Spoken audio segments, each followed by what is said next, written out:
Buenos días, queridos oyentes. Continuamos con su programa Laicos en Acción. En esta bella mañana nos encontramos en la Casa de Retiro Juan Pablo II, ubicado aquí en la ciudad de Dolores, Carazo. Me encuentro con el licenciado Roger Dixon. Él tiene una especialidad en teología bíblica y el día de hoy nos va a estar compartiendo este tema de los libros sapienciales. Buenos días, licenciado Roger Dixon. Bienvenido al programa Laicos en Acción.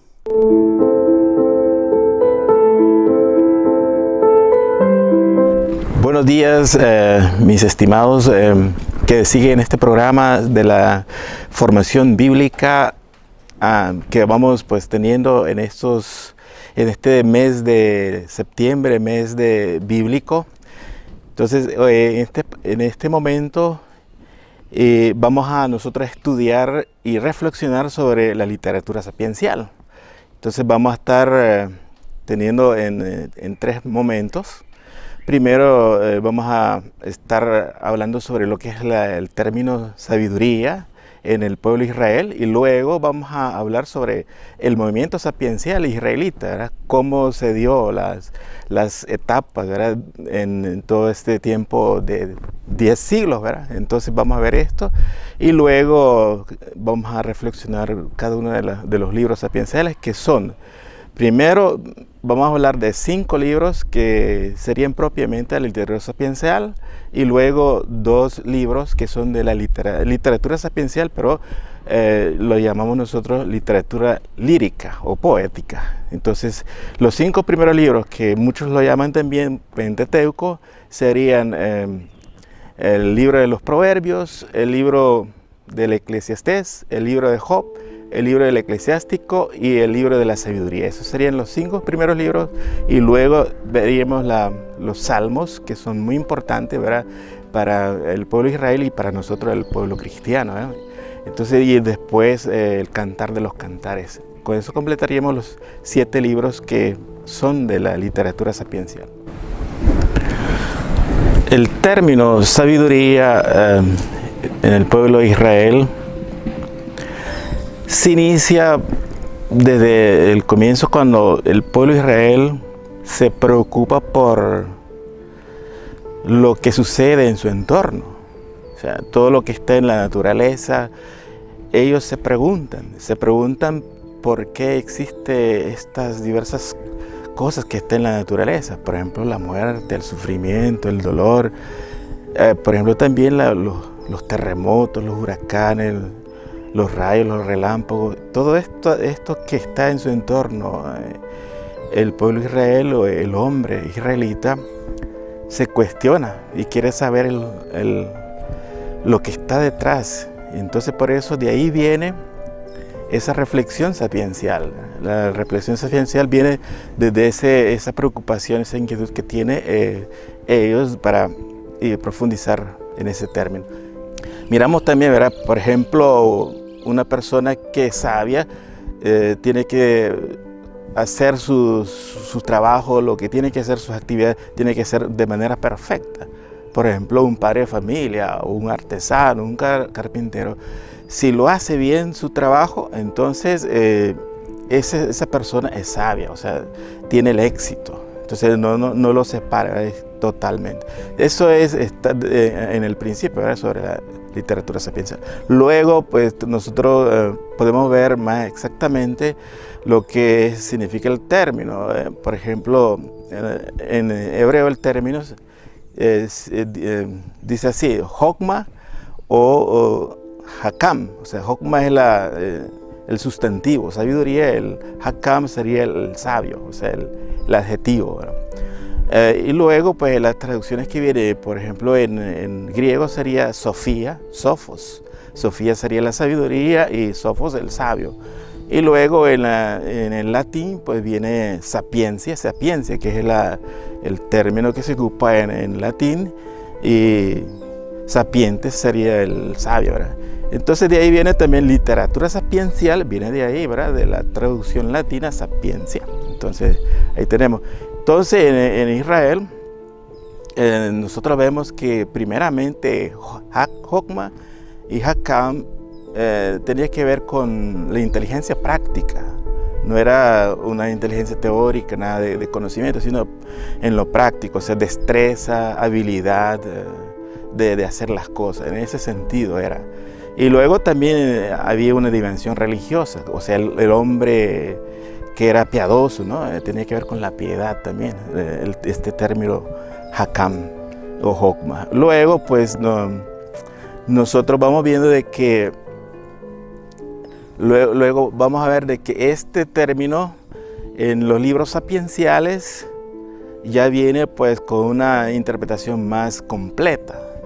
Podemos decir que la sabiduría es llegar, por ejemplo, o sea, este término Jokma es llegar a adecuar entre lo que es la sabiduría divina, cósmica, con la sabiduría humana. Y entonces el necio, el que lo rechaza llegar a esta sabiduría, y el inteligente, el que es prudente, busca cómo llegar a alcanzar. Entonces ahí estaría pues este término Jokma, o sea, esa adecuación entre lo que es la sabiduría divina y la sabiduría humana. Eso es el fondo del significado del término. Bueno, entonces también un poquito más, ¿cómo entendía en Israel el sabio? O sea, la persona que es sabia tenía 4 características. La primera característica es que el sabio toma en cuenta la experiencia humana. Todo lo que le sucede al ser humano lo va tomando en cuenta y lo va viendo, ¿verdad? ¿Por qué está pasando esto? La experiencia humana es para ellos muy importante. Luego, el segundo punto o segunda característica para el sabio de Israel es la reflexión. Observa y reflexiona todo lo que está a su alrededor. Luego, la tercera característica es que este sabio busca cómo instruirse, viaja por todos lados, lo que está en su entorno, los lugares en su entorno, las diversas culturas, y de ahí pues va aprendiendo y va conociendo, ¿verdad?, lo que hay, ¿verdad?, sobre los conocimientos. Y luego, por último, la última característica de este sabio es que era profundamente religioso, y eso se descubre, ¿verdad?, poco a poco que va avanzando esta reflexión sapiencial. Entonces son 4 características importantes: la experiencia, tomar la experiencia humana, observa, reflexiona y busca cómo aprender de lo que está en su entorno. Está muy empapado de lo que está pasando en su época. Luego, el último sería una persona religiosa. Vamos a ver las 3 etapas de manera pues, que vayamos avanzando. La primera etapa que nosotros tenemos en este movimiento sapiencial israelita es lo que va desde el inicio del pueblo de Israel, ¿verdad? O sea, cuando el pueblo de Israel empieza a formarse, a nacer, ¿verdad? Podríamos hablar hasta desde el tiempo de Abraham, más o menos siglo XVIII antes de Cristo, 1800 años antes de Cristo, más o menos, cuando Abraham empieza a buscar la tierra prometida, ¿verdad? De ahí podemos ir hablando. Desde ese origen, desde este tiempo, ya bueno, entonces se viene viendo este movimiento hasta el siglo VI antes de Cristo. O sea, todo este tiempo, eso es lo que nosotros llamamos la primera etapa del movimiento sapiencial. Pero propiamente podemos hablar más directamente de este movimiento sapiencial desde la formación del pueblo de Israel como pueblo, y también cuando ellos empiezan a escoger sus reyes, ¿no?, donde nosotros llamamos la monarquía. Entonces desde ahí propiamente hablamos más, ¿verdad? Y en este tiempo, pues cuando el pueblo de Israel va formando esta monarquía, bueno, primero pues ellos dicen, bueno, los demás pueblos que están a nuestro alrededor tienen reyes, tienen gobiernos, están bien organizados, entonces nosotros como pueblo queremos también nuestros reyes, así ellos dijeron, ¿verdad? Entonces poco a poco nace el reino, ¿verdad?, los reyes en el pueblo de Israel. Y se empieza más o menos en el año 1000 30 más o menos antes de Cristo. Era con el primer rey que nosotros ya sabemos, era el rey Saúl. Luego viene el rey David, luego el rey Salomón, y luego después viene la división del reino en dos partes, ¿verdad? El reino del norte, el reino del sur, y esto viene hasta pues el siglo VI antes de Cristo, cuando ya el pueblo de Israel fue llevado hacia Babilonia, deportados, y donde pues el pueblo de Israel ya termina y ya pareciera que pues este pueblo de Israel ya se había terminado, porque ya cuando ya el pueblo de Israel va hacia Babilonia con este rey Nabucodonosor, habían perdido su tierra, el reinado, el templo, todo, pues prácticamente todo para ellos se había acabado en ese momento. Y entonces hasta esta etapa que viene, pues esta es la primera etapa donde nosotros podemos hablar del movimiento sapiencial. Y en esta etapa se forma el libro de los Proverbios, en esta etapa. Y después, en esta etapa, entonces, la sabiduría, podemos hablar de que ya se va surgiendo en las tribus, en las familias, con pequeñas frases, o refranes, como nosotros lo llamamos. Nosotros también como pueblo tenemos nuestros refranes, ¿no? Por ejemplo, como decimos nosotros, el camarón que se duerme se le lleva la corriente.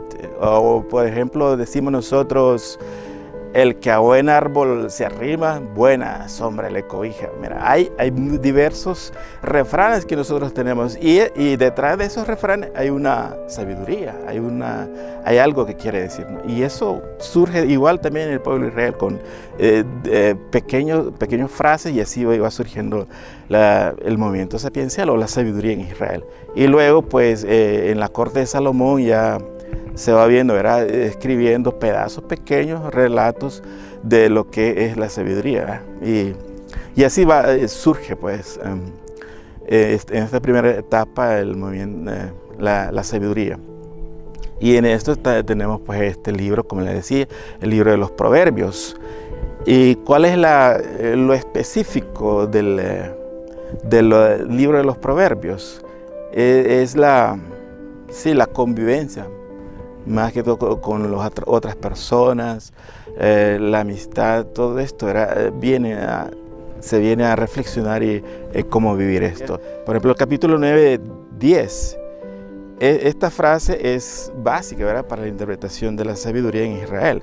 El comienzo de la sabiduría es el temor del Señor, y la ciencia del santo es la inteligencia. Esta es la base de donde pues surge toda esta reflexión de la sabiduría para llegar, ¿verdad?, a su culmen, ¿verdad?, de esta reflexión, cuando ya estamos con el libro de la sabiduría, ¿verdad?, y ya en los últimos siglos antes de Cristo. Entonces esta es la primera etapa que nosotros tenemos, ¿verdad?, del movimiento sapiencial. Esta segunda parte se empieza o se inicia desde el siglo V hasta el siglo III antes de Cristo. Es el momento donde el pueblo de Israel está acabado, el pueblo de Israel está en desesperanza, el pueblo de Israel está sufriendo, el pueblo de Israel está sin pueblo. Es como cuando muchas personas van exiliados en otros lugares, y nosotros tenemos experiencia, ¿no?, de los exilios, y entonces sabemos qué significa estar exiliado, estar fuera de su país, fuera de su lugar, fuera de su cultura. Entonces así está viviendo el pueblo de Israel en ese momento, en Babilonia. Solo pensemos que Israel era un pueblo pequeño, y cuando va a Babilonia habían pues edificios grandes, otra realidad, y todo esto pues para el pueblo de Israel era pues le impactaba mucho esto. Entonces ese es el momento que está viviendo el pueblo de Israel. Y entonces en esta parte nace estos dos libros que son propiamente característicos de la literatura sapiencial, pues el libro de Job y el libro del Eclesiastés, o Coelet, nosotros como decimos. Entonces, ¿qué pasa en esta parte? la sabiduría ya entra en crisis, pero una crisis pensando en lo positivo, no una crisis que la sabiduría en Israel se acababa, no, sino que esta realidad del pueblo de Israel les lleva a pensar y a acomodar, ¿verdad?, sus pensamientos, a mejorar o reinterpretar como se venía pensando, ¿no?, sobre Dios, sobre su historia, sobre su fe. Entonces, en este momento, pues, la crisis es para profundizar más sobre el tema de la sabiduría. Y de fondo lo que nosotros miramos aquí en esta segunda etapa es que era el problema de la imagen de Dios. O sea, en la primera etapa la imagen de Dios era un Dios, pues, tapahueco, un Dios comercial, podemos decir, un Dios que, pues, yo trabajo, yo hago algo y Dios me da algo. O si yo me porto bien, entonces Dios me bendice. Esa era la forma de pensar del pueblo de Israel. Entonces, pero sucede que no pasa esto. Ahora, en esta segunda etapa, había muchas personas que estaban sufriendo, y esas personas que estaban mal, estaban en una situación difícil, no es porque ellos hayan pecado, sino eran personas justas, eran personas buenas y estaban sufriendo. Y entonces aquí entra, pues, a reflexionar el pueblo de Israel. Ahora, ¿qué hacemos nosotros? O sea, esto que estamos diciendo, había ese optimismo de la sabiduría, no es igual. O sea, ahora no está sucediendo igual. Algo nosotros tenemos que hacer. Entonces ahí viene, ¿verdad?, y entra estos dos libros para pensar, ¿verdad? Entonces aquí entra, pues, ya un cambio de imagen de Dios. Hay que hablar de un Dios diferente. Y es que también en esta teología tradicional, hasta este momento, antes del exilio, esta teología tradicional de alguna manera había encasillado a Dios. O sea, el concepto de Dios, a como ellos pensaban que era así Dios. Y en este momento, pues, no es así. Pues este Dios se le escapa a ellos en su pensamiento. O sea, no se puede encasillar o meter la imagen o el concepto de Dios en un pensamiento, en una filosofía, en una teología. Pues Dios es más que esto, ¿verdad? Dios es más grande que la mente humana, ¿verdad? Entonces, en ese aspecto, pues, el pueblo de Israel tiene que cambiar la imagen de Dios, tiene que ver de otra forma, o sea, este Dios como viene actuando en la historia. Entonces, en esta segunda etapa tenemos, pues, el libro de Job, que es muy interesante, ¿verdad? Este libro de Job, de fondo, pues, es sobre el sufrimiento humano, ¿verdad? Y este problema del sufrimiento humano, y no era solamente en el pueblo en Israel, sino que también estaba en otros pueblos vecinos, en Egipto, en Mesopotamia, en Babilonia. Y entonces también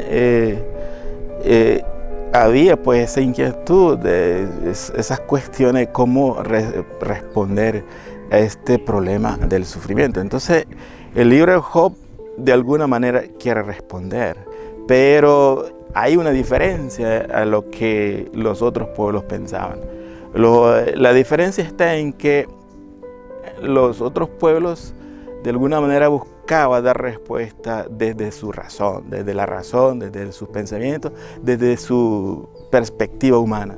Y en la sabiduría de Israel va más allá, ¿verdad? Ya agrega este elemento de la fe, que en otros pueblos no está, ¿verdad? Ese elemento de la fe a Yahvé, ¿verdad? Este Dios que viene actuando en la historia de Israel. Entonces, en este aspecto, pues, decimos que, pues, la sabiduría tiene su originalidad en el pueblo de Israel. Entonces, en este libro, esta formada de este libro de Job, bueno, tenemos 32 por ahí capítulos, tenemos como cerca de 42 capítulos.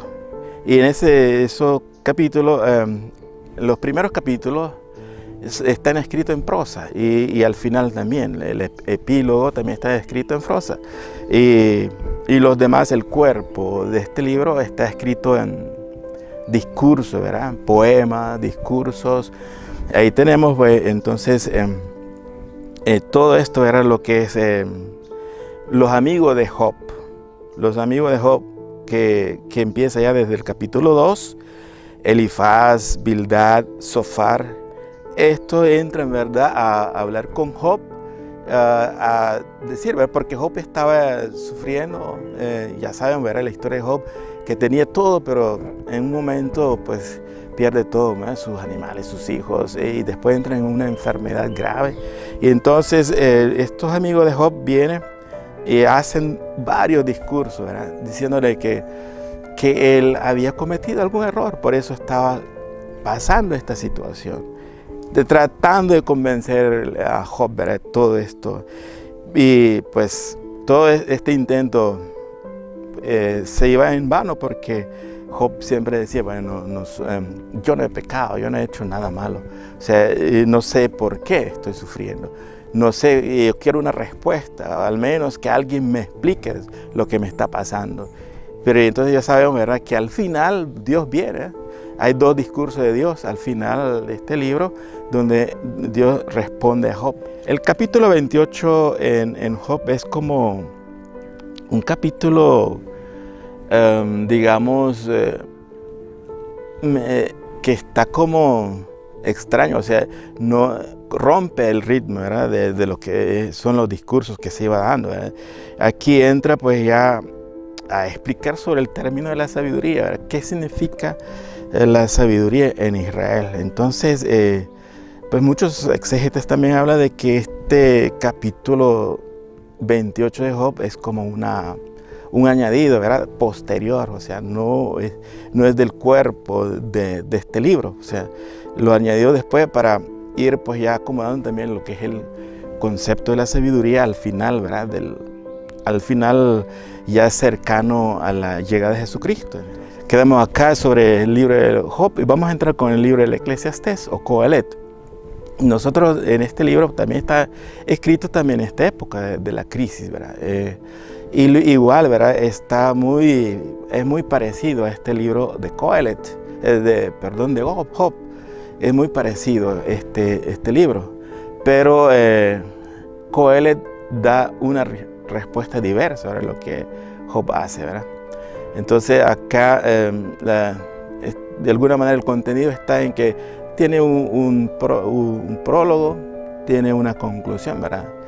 Y después de los segundos capítulos en adelante, está el capítulo 11, 12, que ahí pues este autor va buscando cómo decir, ¿verdad? Usando una palabra, vanidad, usando esa palabra que recorre mucho en el libro, decir que todas las cosas en el mundo es vanidad. Está queriendo explicar, ¿verdad?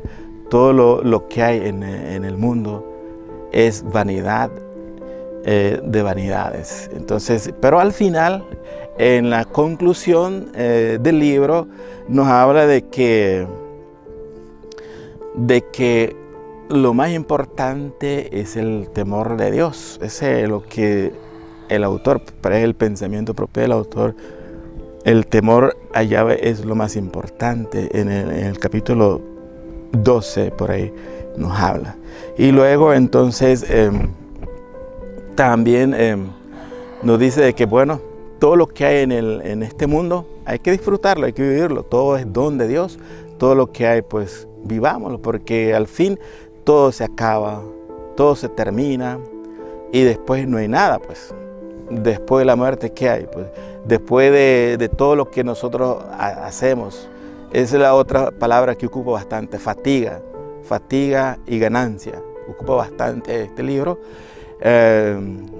Entonces todo al final es fatiga inútil, todo al final no ganamos nada. Entonces vivamos todo lo que nos ofrece Dios y vivir pues desde esa fe. Pero la conclusión de Coelet es bastante como realista, pesimista, ¿verdad? No como Job, pero Job está como más creyente con Dios. Coelet está como más, bueno, todo es así, ni modo, ¿qué vamos a hacer? Sí, lo aceptamos lo que está, pero vivamos lo que nos da Dios, pues. algunos de los estudiosos, algunas reflexiones decían, bueno, si todo es fatiga inútil, todo se pasa, entonces no hay que estudiar tampoco, decían, ¿verdad? No hay que estudiar porque después de estudiar, pues no tenemos nada, ¿verdad? No hay nada.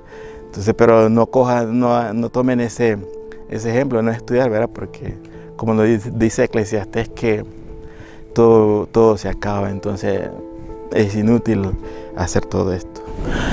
Bien, empezamos esta tercera etapa que se inicia desde el siglo III hasta el siglo hasta el nacimiento de Jesucristo, ¿verdad? Los 3 siglos que sigue, ¿verdad? Hasta la llegada del Nuevo Testamento. Entonces, en esta etapa nosotros veremos que pues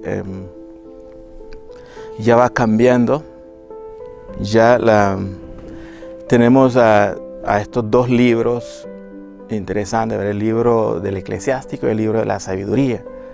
Tenemos en esta etapa. Y en esta etapa hay una influencia muy fuerte de la cultura griega, porque ya estamos hablando del siglo III y el siglo II, está pues la influencia y la invasión del imperio griego hacia Israel. Estos 2 libros de alguna manera va a tratar sobre esto. Y entonces, primero vamos a ver 3 aspectos en esta época. El primer aspecto de esto era cómo enfrentar esta cultura griega.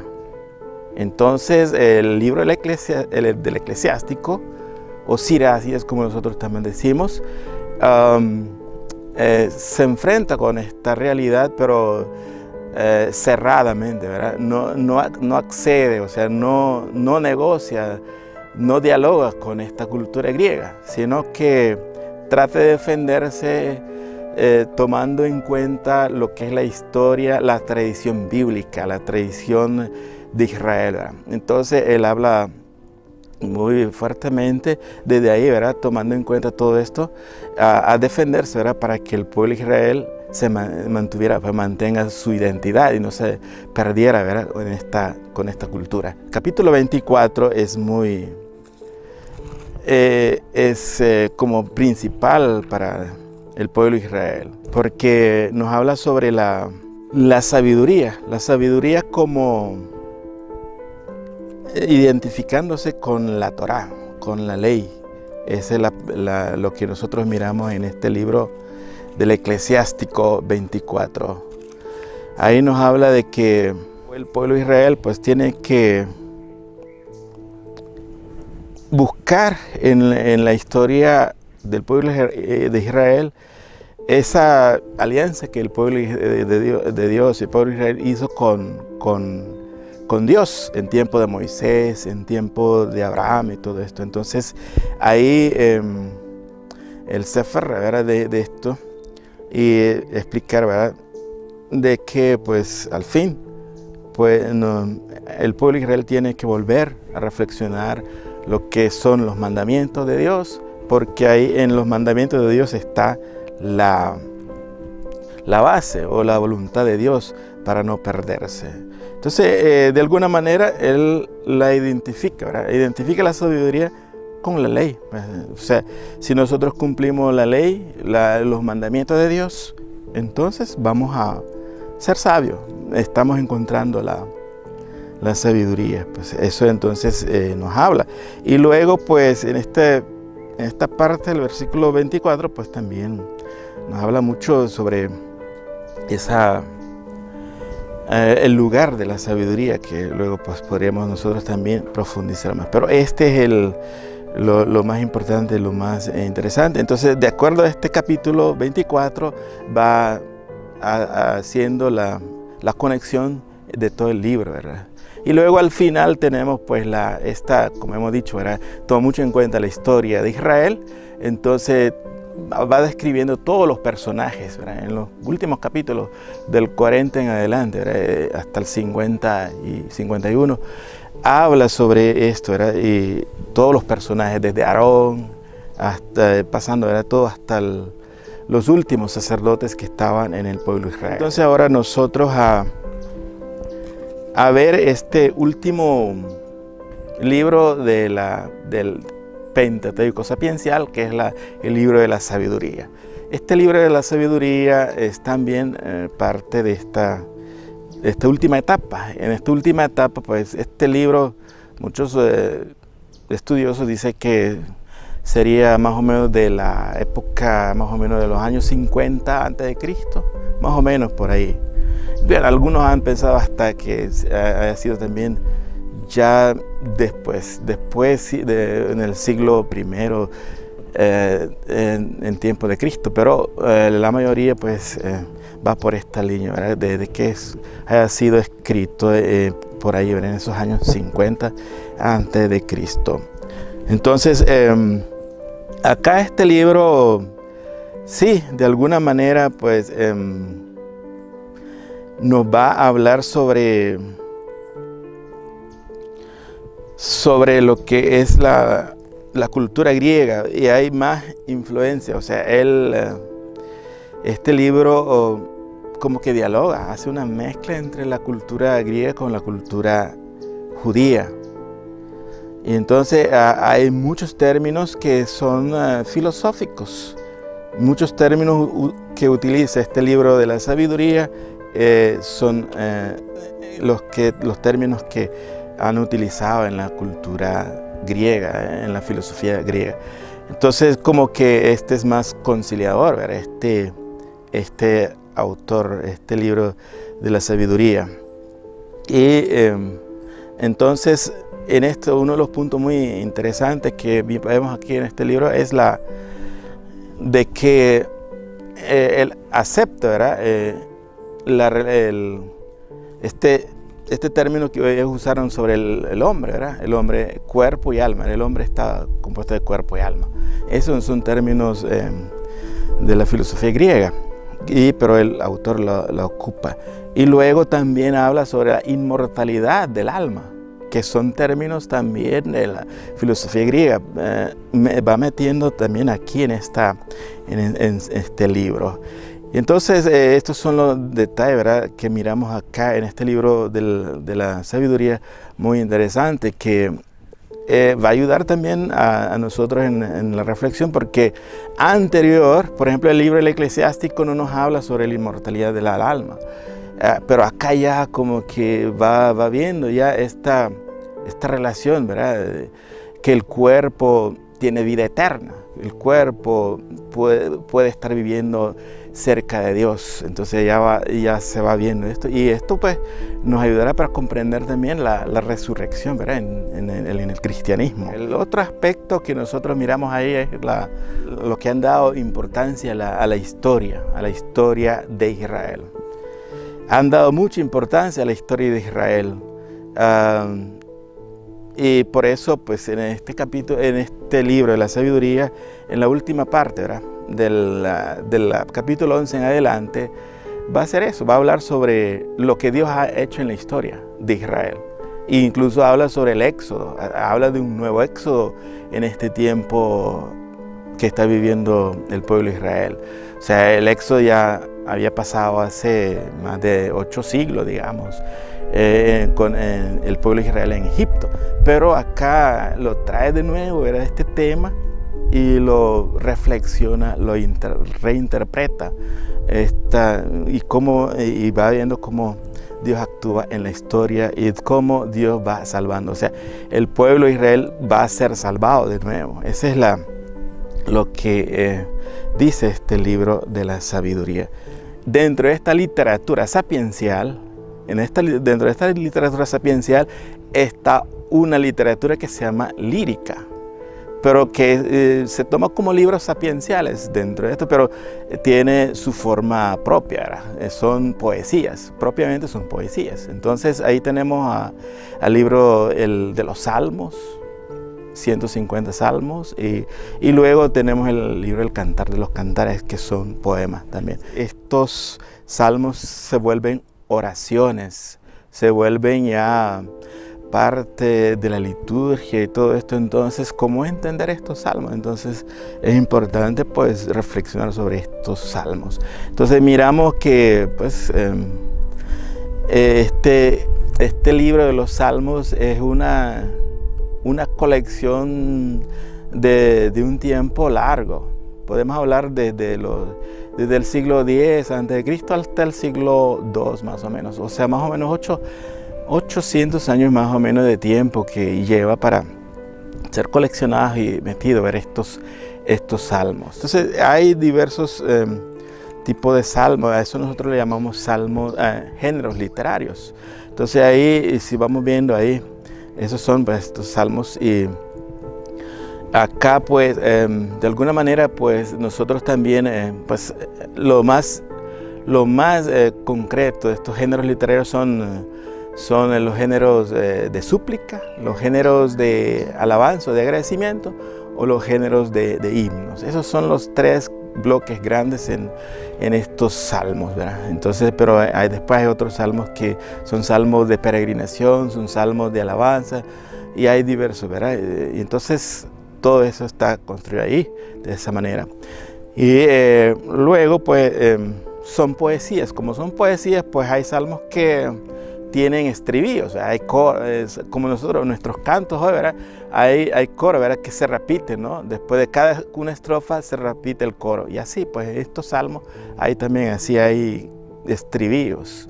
Y también hay rimas, pero como nosotros no tenemos en la lengua original, que es hebrea, entonces nos costaría ver, pero esos rimas aquí en el castellano, ¿verdad? Tenemos pues el último libro, que es el libro del Cantar de los Cantares. Podemos decir que son igual poemas. Podemos hablar de lo que es la profundidad de la experiencia del amor humano. O sea, en estos cantos nosotros podemos descubrir esa experiencia humana, ¿verdad? Cómo pues, el ser humano puede vivir a profundidad, expresarse a profundidad, ¿verdad? Esa experiencia del amor, esa experiencia que se lleva pues a una experiencia sexual, ¿verdad? El cuerpo con el espíritu, ¿verdad? Toda la persona en su totalidad. Muchos hablan de hasta más de 50 cantos, otros hablan de 8 cantos, otros hablan de 13 cantos, pero hay otros que hablan de que hay 5 poemas, ¿verdad? Aquí en este libro del Cantar de los 5 poemas divididos, ¿verdad?